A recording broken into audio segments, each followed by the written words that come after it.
It's the Underdogs, and it's not just any show today. It is the show we wait and prepare all year for. It is our March Madness bracket breakers special. I'm Jordan Brenner alongside Peter Keating. Are you ready to go? Underdogs everywhere on St. Patrick's Day. Happy St. Patrick's Day. Happy St. Patrick's Day to you as well. I always associate it with the beginning of the NCAA tournament. Yeah. And this is our bread and butter. Peter, this is the 20th year we've been doing upset predictions. This is crazy, right? Listen, I have told the story. You came over one day and showed me this gigantic spreadsheet of numbers and said, can you make any sense of this? And I said, number one, no. Number two, if anyone could, they would be making money off it already. And then I was like, number three, let me take a closer look. And it was the beginning of a beautiful relationship. Right. Well, we're just lucky that before I got you involved to make the math a little more sophisticated, now we've got a team of Furman professors to make it even better. I stumbled kind of ass backwards into George Mason in 2006. Bought us a little time to make sense of this thing, and now we're rolling. Well, part of this whole process is capitalizing on a good year, and we might have one. We might have one this year. We got, I'm wearing a North Texas green shirt because it's St. Patrick's Day, but North Texas is knocked out in the conference tournament they played in this year, but very few of our other top underdogs were knocked out in conference tournaments. They're still alive. They're out there. That's such a great point. I feel like at this point, several years running, we've been complaining that, we'd have more upsets for you, but so-and-so and so-and-so lost in their conference tournament, and our best underdogs aren't around. But this year, man, the cream of the crop is in there. So let's get right to it, Peter. Let's start with the South region. As a reminder, bracket breakers upsets have to have a seed difference of at least 5. So in the first round, we don't look at 8-9 games. We don't look at 7-10 games. In the second round, we're not looking at a 4-5 matchup or a 3-6. Bigger upsets. We've studied the historical statistical patterns in these upsets, both for teams that are really, really effective killers and teams that are very safe or vulnerable giants. So, Peter, what sticks out immediately in the South region? I think what's really interesting is a gap between the very most vulnerable giants, the two upsets that are just waiting to happen, and everybody else. Look, Ole Miss, number 6 seed, just does not hit the offensive boards. They're below 300th in offensive rebounding. Giants, overdogs, whatever you want to call them, they need to grab their own misses to stay safe. And the reason for that is really actually common sense, right? Yes. Anyone can have a cold shooting night. It's part of basketball. It's part of the randomness of a one-and-done tournament. If you get offensive rebounds, and the best offensive rebounding teams get anywhere from 38 to almost 40% of their missed shots, that's a buffer against a cold shooting night. You get other bites at the apple. So you want to maximize your possessions in case you don't shoot well. And to your point, Ole Miss doesn't do that. Right. Conversely, 6 bad minutes in the game and you're home for the summer if you can't get offensive rebounds. And Ole Miss will play either San Diego State or North Carolina, which is a most unusual underdog candidate. The one to look at is San Diego State because they're what we call a slow killer. They are very, very efficient, particularly on defense, and they play at a grinding pace. You've seen them before. You've seen them wear teams down, frustrate opponents that are better than they are, and there's just not that big a difference in the basic quality between San Diego State and Ole Miss. And you throw in these other factors, we think there's like a 42% chance of an upset there. So our model is big on that. And you can find, by the way, all our upset odds also on our work at The Athletic. Yes. So check that out. Bracket breakers. And I want to mention, of course, the other big underdog in this region playing Michigan, which also has some problems of its own. Michigan throws the ball away on 1 out of every 5 possessions. Right. Turning the ball over is another way of staying unsafe. You got to protect the ball if you're one of these top seeds, one of these Goliaths. Meanwhile, and who are they playing? They are playing UC San Diego, the Tritons. We've had our eyes on this team for months. They came up from D2 4 years ago. They have recruits from all over the world. They have in Hayden Gray, the guy who's leading the nation in steals percentage.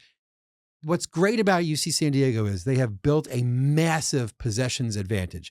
They only turn the ball over about 13% of their own possessions. They force turnovers on something like 23, 24% of opponent possessions. That's a staggering, historic gap. What that means is if they're having a bad shooting night, well, they just get the ball back, or they give the ball up to begin with. But they don't have a lot of bad shooting nights because they make a lot of threes and they take a lot of threes. So the value of their possessions is high and they have a ton of possessions. They're built smart and the model loves them. So, and you didn't even mention their star, Aniwa Tate Jones. Aniwa Tate Jones, in the tournament. Former rugby player. He's the size. He's the bronze. He's the brawn from New Zealand, on team from New Zealand. Yep. And it's a cool outfit, and they're playing. Look, when we were at Bracket Breaker Central, our secret location headquarters, and it came out on Selection Sunday that UC San Diego was going to be facing Michigan, all the alarm bells went off, the klaxons, the submarine alarms, the buzzing phones, because this was it. I mean, this is really vulnerable Giant against a really stacked underdog. What's really interesting about this is two things. First of all, I actually thought the upset percentage, which came out about 37%, might even end up higher. I think, God, isn't Michigan only favored by a couple points in this? Yeah. But I think we are right on pace with the money line in this one. Shows you how sharp money line. The money line's been catching up with us the past couple of years. But you might ask, well, Michigan just won the Big Ten tournament. How can you think they're going to lose in the first round? Well, first of all, a 37% chance of losing in the first round doesn't mean they're definitively going to lose in the first round. The second thing, remember, there are teams like this every year that play well at the end of the year, that are built to beat really good teams, right? But that doesn't mean they don't have certain weaknesses that align with smaller conference teams. We loved a bunch of them last year, and basically none of them won. Yeah, you do have to remember, Michigan is a pretty great, now I'll say a very good team in a power conference. The basic strength gap, right, just between you put these guys on the court against each other in terms of their talent, between a team like Michigan and basically any mid-major, is pretty wide. It takes a lot of these underdog factors that we're talking about, these traits, to narrow that gap at all. I mean, whereas, there's basically no big talent difference between Ole Miss and San Diego State. UC San Diego is playing with a bunch of D2, really good D2 players against Michigan, There's too many San Diego State, UC San Diego, it's too much. Peter, let's move on. The model definitely drops in its percentages in this region after that point, but a lot of people like Yale. It's a common upset pick among the masses. 13th seed against number 4 Texas A&M. We have their chances at about 16.6%, not to be precise. Explain to me why Yale isn't, especially after beating Auburn last year, why they're not an even bigger threat, and why Texas A&M may be better than people think. Okay, so first of all, that game against Auburn was one of the most. People say March is madness and games are unpredictable. I don't know an analytics system which would have predicted that. I mean, I thought Auburn might win the national championship last year. Yale looked like a weak team, but they pulled that off. Don't be fooled by that. We just talked all this time about offensive rebounding. Jordan, Texas A&M leads the country in offensive rebounding. They pull down 42% of their own missed shots. Their best play, because they're horrible at shooting inside and outside, their best play may be a missed shot. They're bad at executing everything else. But as a result of all that offensive rebounding, they have a really efficient offense. And, Yale, by the numbers, there's reasons to like Yale. Yale's played different styles. The coach at Yale, James Jones, a great coach, kind of adapts his team to the talent he can recruit rather than forcing one style on players. So they look a little different from year to year. So could they step up? Could they show these giant killing traits? Yes. Could they shoot more threes because they're really good at making them? Yes.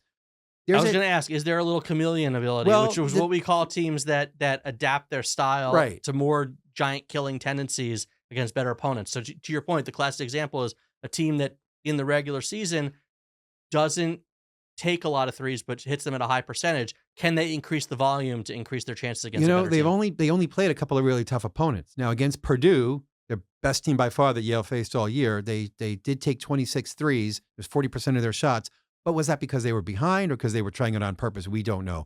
The Ivy League did not challenge Yale this year. Yale was on cruise control. Yale played very risk-averse ball.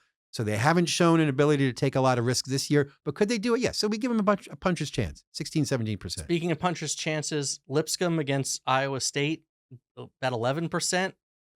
There's reasons to like Lipscomb, but they played a weak schedule, and Iowa State is a legit national contender. I mean, Iowa State's grown into this very efficient team on both ends. They were not now with Keyshawn Gilbert out. That's why the one thing our model can't account for is what they look like without him. We don't really have a full statistical sample on that.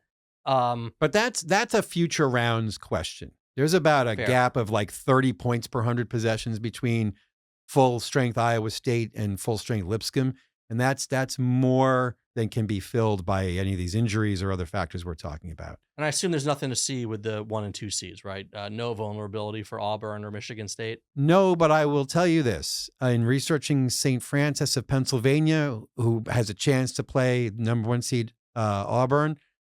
Why do we call them St. Francis of Pennsylvania, Jordan? Because there was a St. Francis of New York. St. Francis of New York canceled its athletic programs in 2023. They used to play in the gym around the corner from where I lived in Brooklyn. My uncle knew the coach. They're no more. Yet, we all call St. Francis of Pennsylvania, St. Francis of Pennsylvania. They are by far the worst team in the field of 68, by the way. Interesting. Well, before we move on to another region, let's look at second round and beyond. Any potential second round matchups that stand out if they should manifest? Any maybe the 1-8 game, or is San Diego the type of team that could win 2 games? It's hard to pick San Diego State because they're in a play-in game, but I would just love to see a San Diego State Iowa State matchup if that's what it came down to, because those are 2 crazy intense defensive teams. But I think UC San Diego has a shot because that game would be the follow-up game would probably against Texas A&M would be a ton of fun. Texas A&M can go cold for long stretches, and who knows? They might be able to build a lead on them. So I for going in the second round, let's pick UC San Diego there. Yeah, so that wraps it up for the South. When we come back, we'll hit up the West.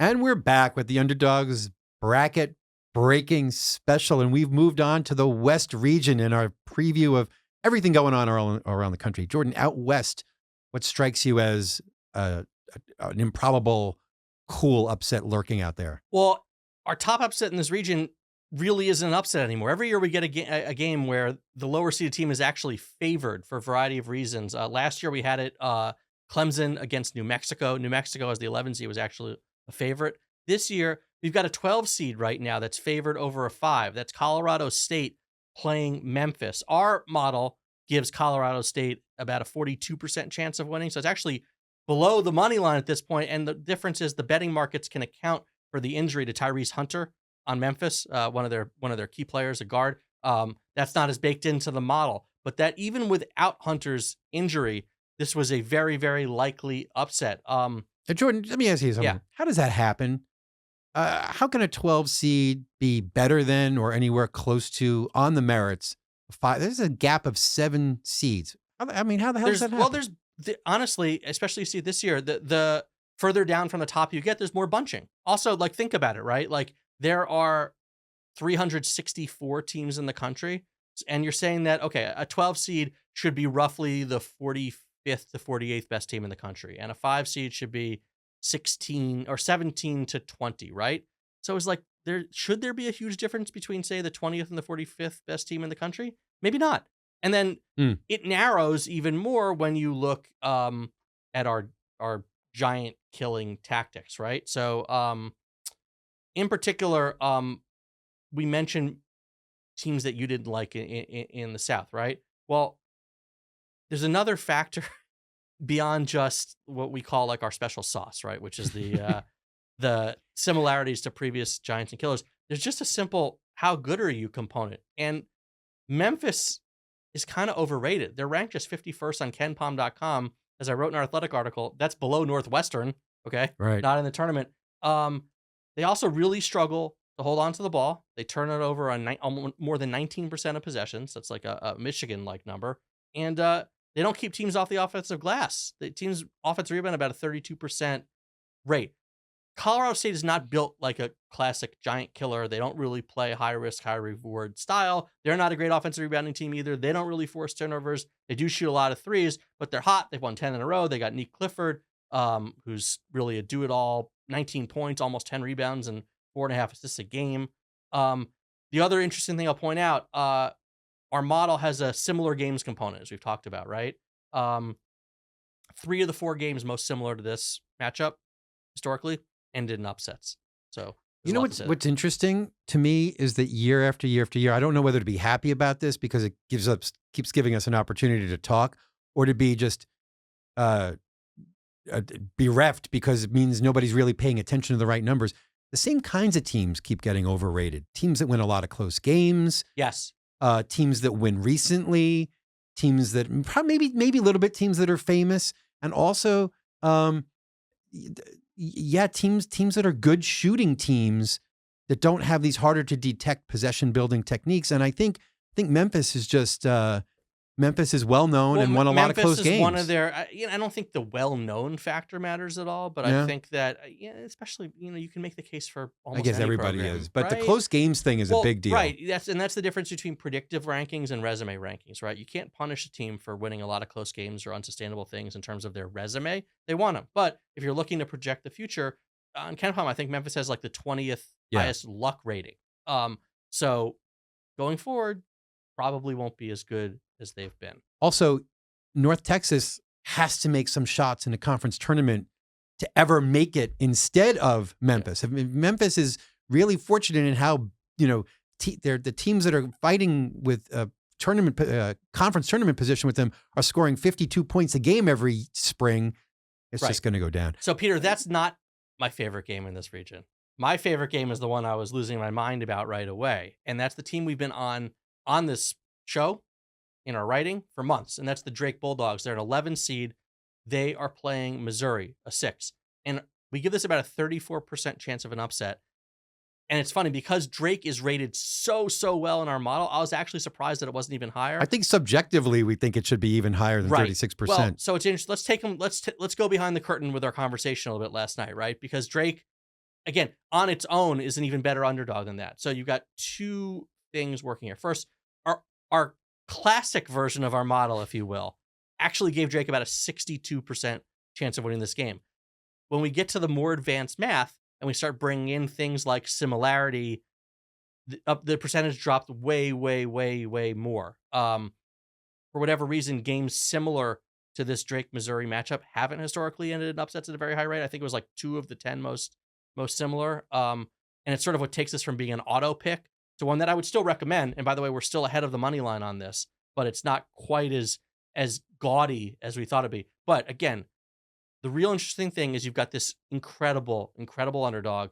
Drake forced the 10th most turnovers in the country, at least by percentage, while playing at the slowest pace in the country. As Peter always likes to say, a slow pace benefits the less skilled team. If you're playing one-on-one against Steph Curry, you want to play to 1, not 11. They're the only team under 60 possessions a game in the whole country. They rank 17th in the nation offensive rebounding rate, 24th in defensive rebounding rate. They are like, if our model manifested a team, it would be Drake. Now, Missouri is really interesting because they are actually a really good giant, maybe even a better giant than they are a team. They get a big boost from our secret sauce, if you will, right?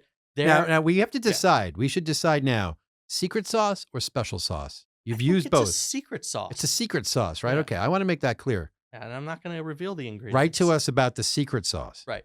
But Mizzou also builds possessions in a very effective. In fact, their sauce is basically identical to Florida's, and Florida's a 1 seed, right? So they offensive rebound really well. They force turnovers a lot. And they're a really good shooting team, so they don't have a lot of cold shooting nights to begin with, but they do protect themselves on those nights. So it's going to be maybe the most fun game of the first round because you've got this team with this winning DNA, this group that transferred along with their coach from D2. It was Northwest Missouri State, Northwest by the way, Missouri State, facing the big dogs from Missouri. Drake went 30-3 this year against a team that is really built to withstand upsets. And of course, Missouri went winless in the conference last year, which is hard to do. Right. And to reassemble basically through the portal, right? In one off season, this collection of shooters is interesting. You're right. It's not, we call giants who don't dominate at either end generic giants, and they're in a lot of trouble this year. That's a kind of a running theme through all of these regions. Missouri's not that. Missouri has some reasons to like them. It's just that Drake Drake's it's like a jigsaw puzzle put together to solve an underdog problem. For sure. And I want to mention one other game in the first round because the percentages of upsets really drop off fast here. But Maryland against Grand Canyon, it's about a 12% chance of an upset. Speaking of generic giants, right? Of giants who have some issues. Well, yes and no. I mean, first of all, Grand Canyon's really interesting because last year we gave them about a 30% chance of winning in the first round, and they delivered. They beat St. Mary's.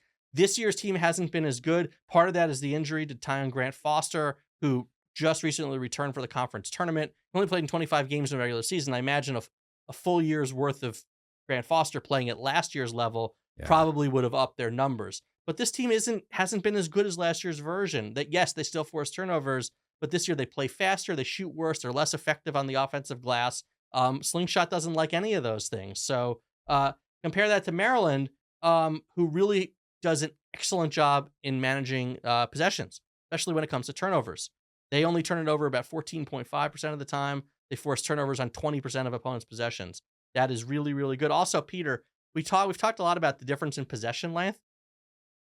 Basically, if you've got a fast-paced possession on offense, it means you're getting good shots because you're not going to pass them up, right? Mm-hmm. And the best shots typically are early in the shot clock.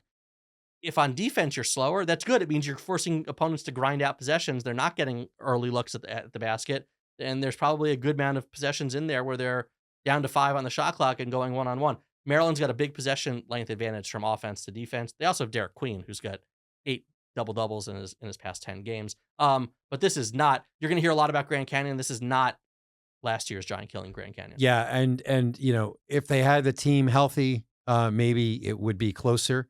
But this is a good point, Jordan, because we can help you study the brackets and help you make your bets just as much by telling you who to avoid. Mm-hmm.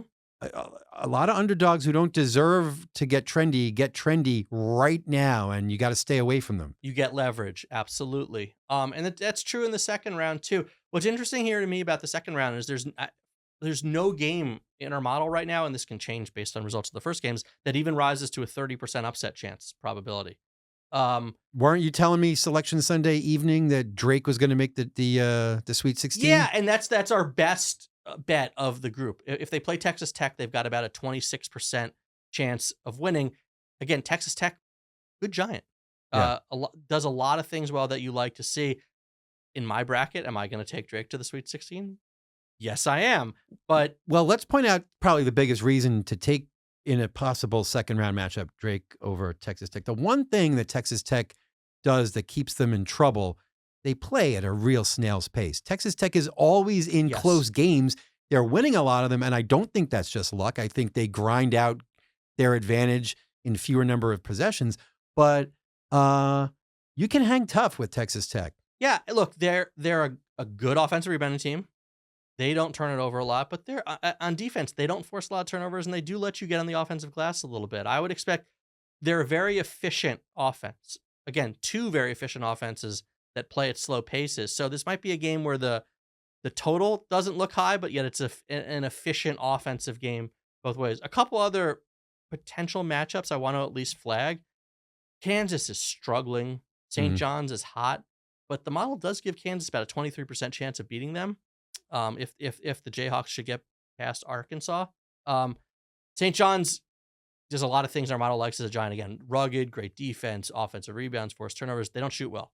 So this could be the case of where if Bill Self concocts a good enough game plan to force St. John's to shoot from the outside and they're missing a lot of those shots, then it's okay.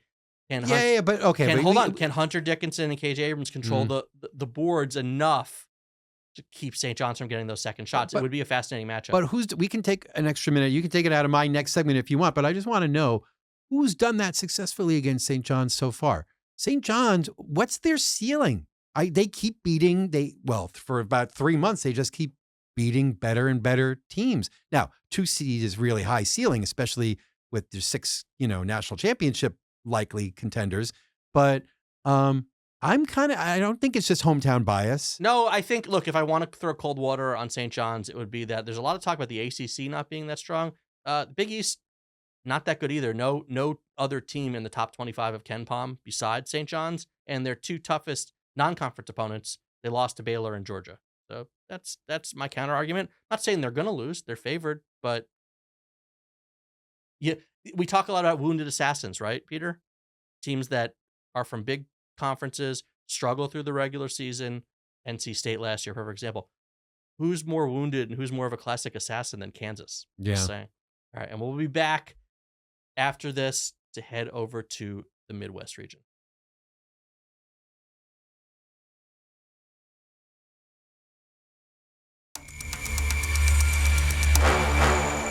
let's head over to the right side of the bracket, as it's officially known, as we go to the Midwest region. Number 1 seed there, of course, is Houston.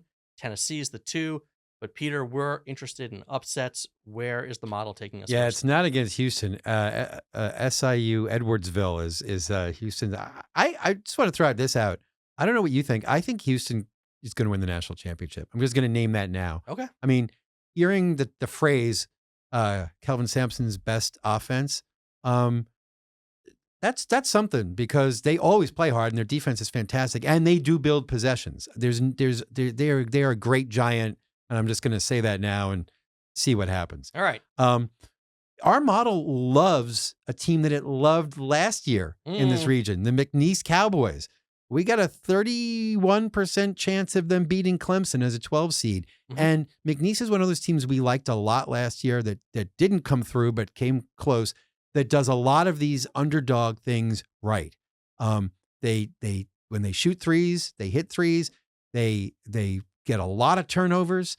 They're a fun team to watch because they pursue these underdog characteristics doggedly, if I might say that. It's in the DNA of their coach, Will Wade, who was, of course, part of Shaka Smart's staff at VCU. Also, he's got a remake. I think he went to Clemson. He definitely was an assistant there at one point, too.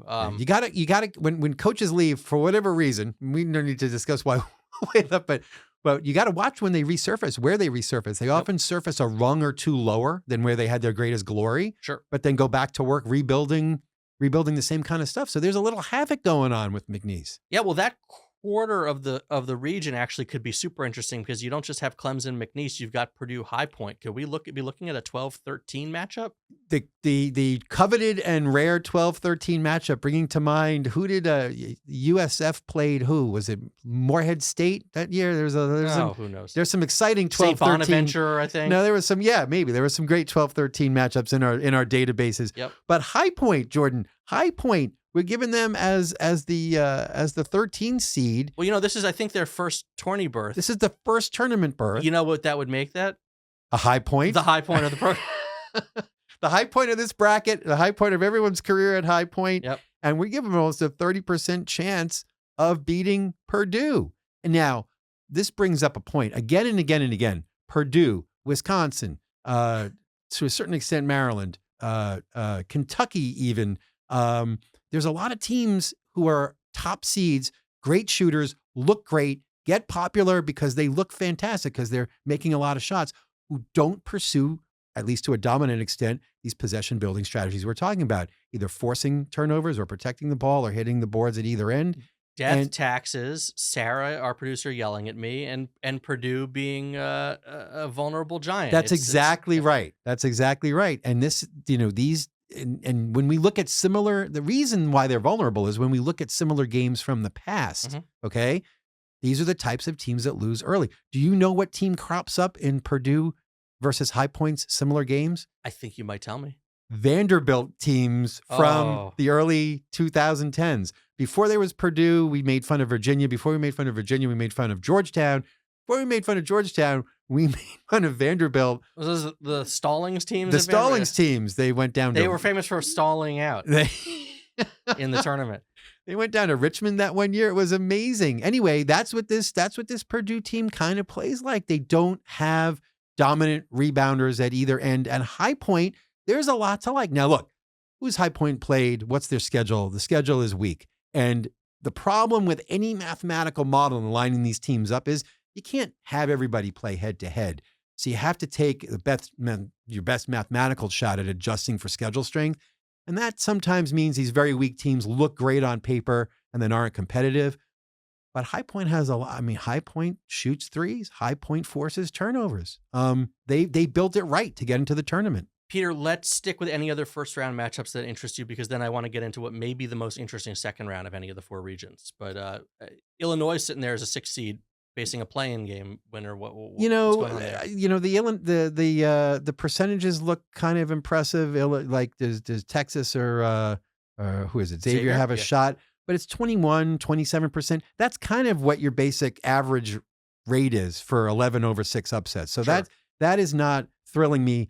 I want to mention two quick things. One, we should mention Wofford just because they've gotten popular and We had you've seen Wicked a lot because you just keep mentioning Popular. Well, I mean, there's a lot of public interest in our underhanded Yep. Now wait, I've been told not to say throwing, shooting free throws underhanded. Right. You do not throw free throws. He's been our underdog of the week, but look, don't do it. Wofford's something like the 110th best team in the country. But Peter, their stats don't support the possibility of an upset against Tennessee.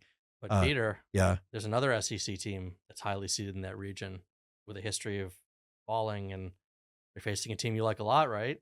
This is the one we want to mention. It's very unusual to give an 18% chance of an upset to a 14 seed, but the Troy Trojans, I try not to get too excited about things that are purely analytical, but Troy does stuff that our model loves and barely does anything else. They shoot tons of threes. They're not any good at hitting them, but they get tons of turnovers.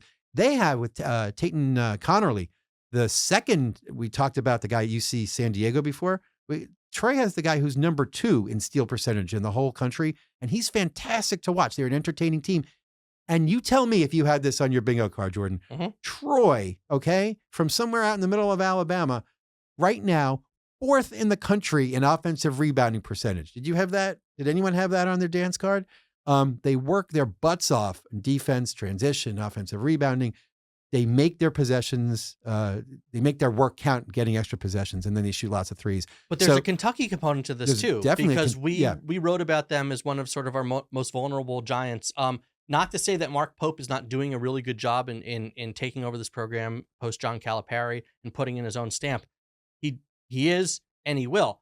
But a combination of injuries and style of play, again, gives this team a profile of other teams that have lost early. Well, I'm glad you brought that up because by far the most negative feedback we've gotten in this entire project this year has been from Kentucky fans who are insisting that the switch from Calipari to Pope will take care of the problems that it's played Kentucky in the early rounds in the past few tournaments. Do you buy that? It's not. I don't necessarily think it was a coaching issue. I don't either. It is a style of play. Look, the bottom line is Kentucky forces turnovers on 14% of opponents' possessions. That's 341st That's it. In the country, and they're a below average offensive rebounding team. So, again, if you're looking at this purely analytically, not passing value judgments on John Calipari or grading Mark Pope's coaching, that's a problem. Look, this team started 10-1, and then they got into incredibly difficult conference play. They started to get injuries piling up. They went, 12-10 the rest of the way. And it was the weakness in offensive rebounding that led us to speculate that Kentucky might give them more than they could handle in the last year's tournament. And the Oakland game. I'm sorry, the Oakland. What did I say? That Kentucky. Kentucky gave himself a lot of trouble too. Correct. But we were ahead of the money line on that one, and I think we're probably ahead on this one as well. And I'll tell you, Troy is the kind of team. This is not very statistical thing to say. It's the kind of team that can irritate the hell out of an opponent. They are relentless on defense. They're tough, and they do pull down their own missed shots. And you can see them drive an opponent crazy. Now, again, who have they played? Right. They're out of the Sun Belt. They played 3 power conference teams. They lost by 21 to Oregon. Yeah. They lost by 20 to Houston, and they lost by 16 to Arkansas. So this will have to be sort of this is your flyer much out of left field. This is your flyer. This is what we used to call when we were writing this back at ESPN. Not completely crazy. Right. But it's not completely crazy. Right. There's value in it if you're looking for a long shot money line pick. There's value in it if you're in a pool that really, really heavily emphasizes upset picks. And again, this is when we're okay. If you think Kentucky's going to lose in the following round, and you've got those bonuses for upsets, then like if you think they're going to lose to Illinois, then why don't you just take them to lose this game anyway and maybe gain some leverage? Also, come on, if you're into underdogs and you're watching Troy play Kentucky, whose fans kind of go out on a limb here, they're kind of like the Yankees, man. They assume they should be winning every year, and they get irritated when they don't. And Troy might drive them a little crazy. It's going to be a fun game. Well, if Troy doesn't drive them crazy, I think we have Texas with a 36. If Texas or Xavier gets past Illinois and makes that a bracket breaker game, we have Texas with about a 36% chance of beating Kentucky, Xavier at about 28%. And that's just tip of the iceberg in terms of second round upsets in this region, Peter. Yeah, because McNeese would end up probably playing Purdue, right? Sure, and that's about a 30%. Which is like a 30% chance. Right. And also, should we mention Utah State here? So I don't want to just mention Utah State. I want to mention UCLA. Tennessee, I think everyone is just expecting them to waltz into the Sweet 16. Did you just say I was expecting Tennessee to waltz? Is the Tennessee waltz? That's a thing? Good Lord. I thought it was an intentional joke. Yes, the Tennessee waltz. I'm just that naturally funny. I never heard of the Tennessee waltz. Tennessee bourbon or Kentucky or I don't know. Anyway, back to the world of making sense.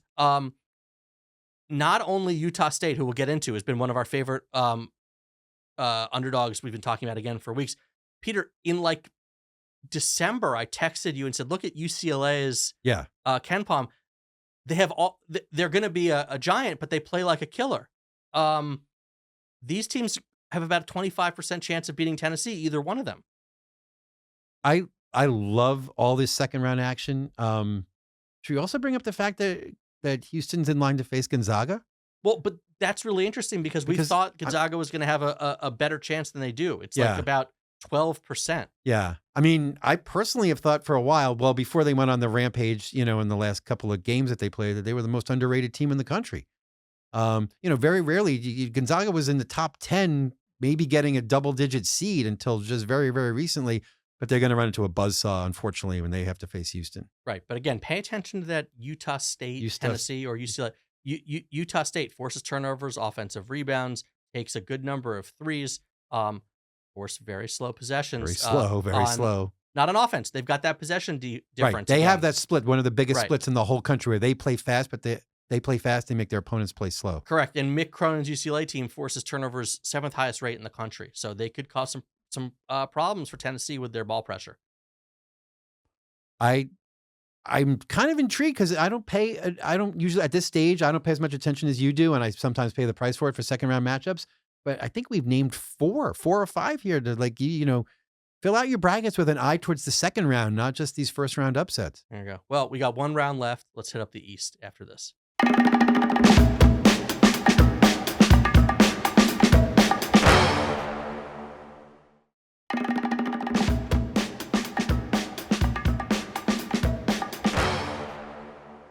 Let's head over to the East region where we've got another one of our model's favorite upset picks with one of our favorite upset teams historically. It's like old home week. Like That's our glory, our falling in love with the whole concept of doing this was taken to the absurd heights of VCU making a Final Four as an 11 seed. How many years ago? I don't even want to count it. New head coach. Everyone's gone, same right? Slingshot. Right, exactly. So we've got about a 43% chance of 11 seed VCU beating 6 seed BYU. 6 of the 10 most similar games to this ended in upsets. 6 of 10, Peter. And honestly, let's forget about getting into the giant killing characteristics and the bracket breaker math. These teams are only separated by 6 spots in Ken Pom. Yeah, what's been going on is I think that because of the traffic jam that happens every year in the Atlantic 10, maybe people were slow to recognize that VCU was having a terrific year, top 20 even or 30 team in terms of efficiency ratings. Yep. However you want to measure it all year long. And, they end up getting an 11 seed and they're almost as good as BYU. Right. So they got a grinding defense. They force teams to play slow and to cough the ball up at a high turnover rate, almost 21% of possessions. They got the number 1 effective field goal percentage defense in the country. They also hit the offensive boards, 12th in the nation in offensive rebounding. They shoot a ton of threes, 47% of their shots. And it's not just from 1 or 2 guys. 5 players have taken more than 100 threes this season on VCU. So now let me ask you something. But wait, let me put a fine point on that. Please. We talk about preventing cold shooting nights. One of the ways you can do that is having lots of different guys who can get hot. So you don't need all 5 to be hot one night, but if you got 2 of the 5, you're in pretty good shape. That's pretty interesting.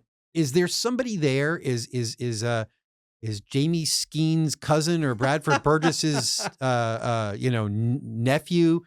Is any part of the old Shaka Smart coaching tree still involved with the program, or do you think this is just this is Ryan Odom's show, man? Were they just was he just looking to be really efficient? I mean, this is what he ran. This is what he's run in other stops, including Utah State and UMBC, a couple of famous upset factories. So, look, they're just I don't know. It happens to be similar, similar statistical, but then this team isn't playing Havoc. It's not, it's not the Right. same style as Shaka. They're just getting some similar results. But the limiting opponent's field goal percentage is striking. Yep. To choke it off. The fun thing here is there's some strength on strength because BYU is a really good defensive rebounding team. So that's going to be a real battle on the glass. But BYU loses the turnover battle and they take a ton of threes, which could be dangerous for a high seed again, because you want to play safer close to the vest when you have a talent advantage.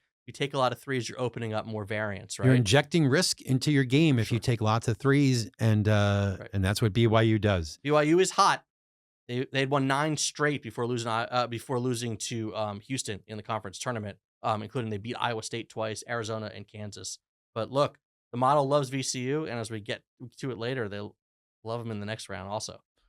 For a lot of the same reasons. Now, there's also a team clocking in not that far away from that upset chance, right? Like a 30, what do we got? 31% chance for Liberty. And Liberty Vivity? It's amazing because once again, here you have an underdog that does one thing really, really well, right? And if you do one thing really, really well to build your possessions, either the value or the number of your possessions, it's better than having no strategy at all. And the team they're playing is a very generic overdog. Well, right. This is more about Oregon than it is Liberty. But to your point, Liberty's not a great killer. They actually have a negative secret sauce in our model, but they do take a ton of threes, 48% of their shots, and they make 39.5% of them. So again, if they can keep generating those looks against a higher level team, then they have what you would call a shooter's chance.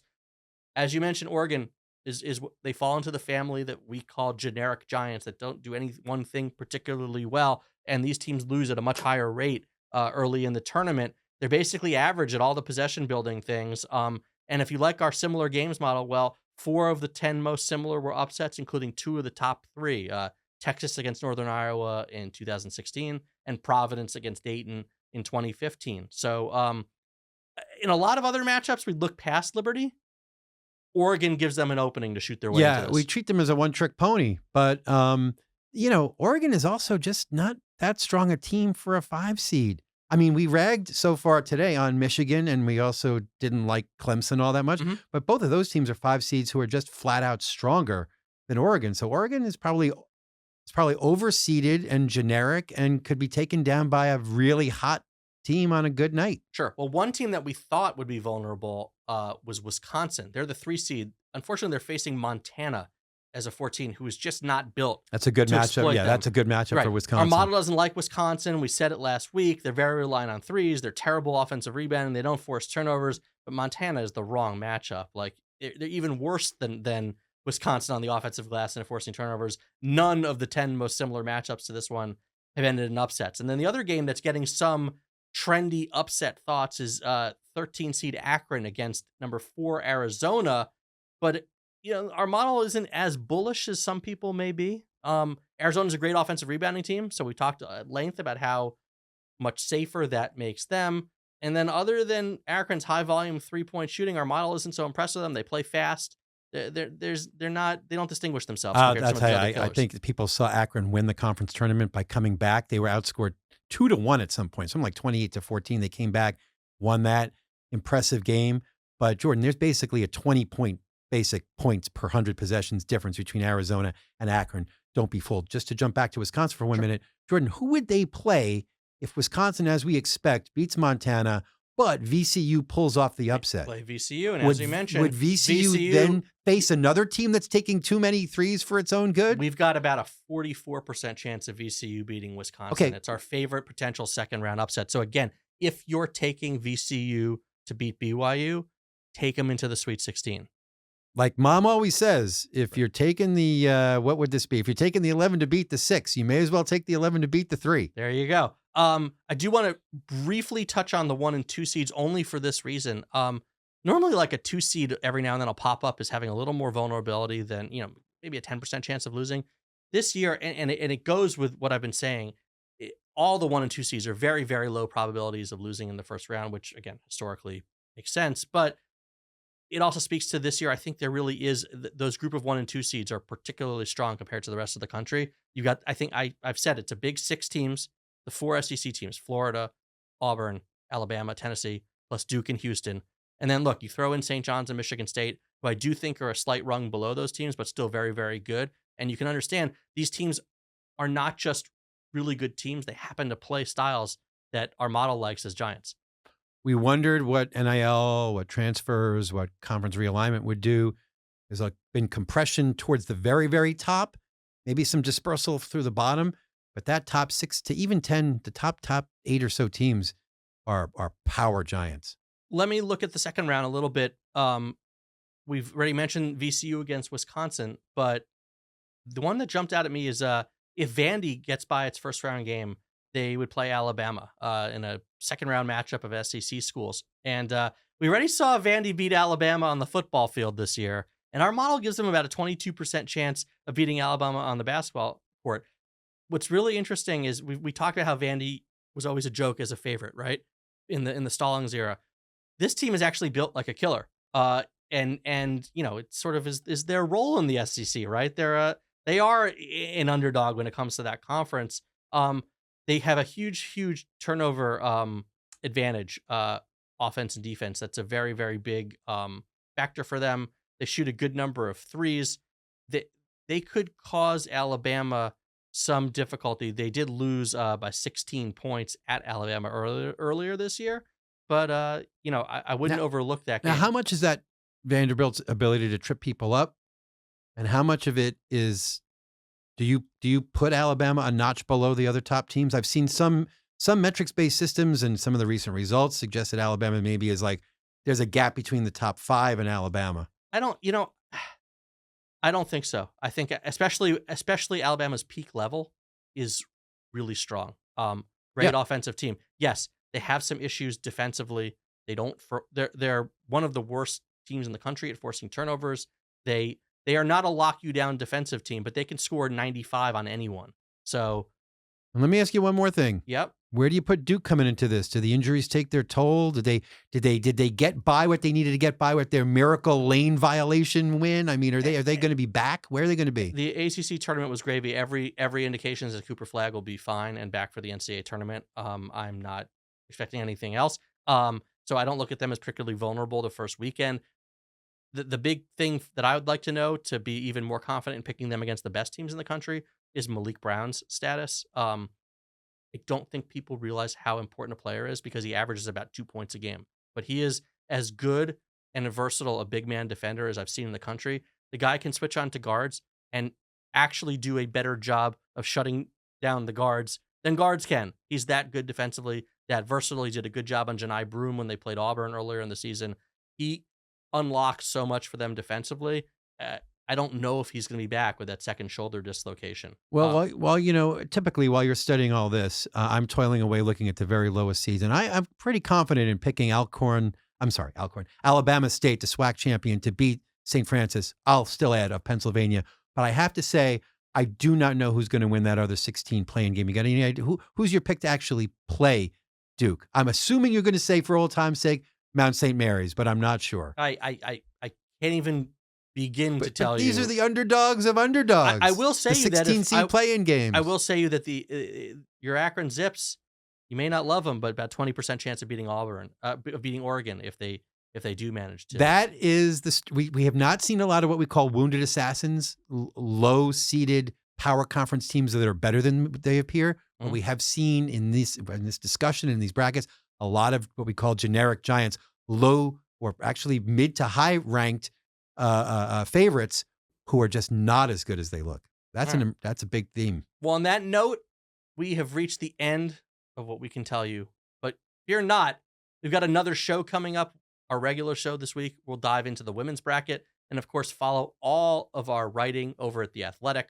We've got the top upsets in every region. We've got every possible second round game coming up and women's information too. So we will be with you throughout the whole tournament.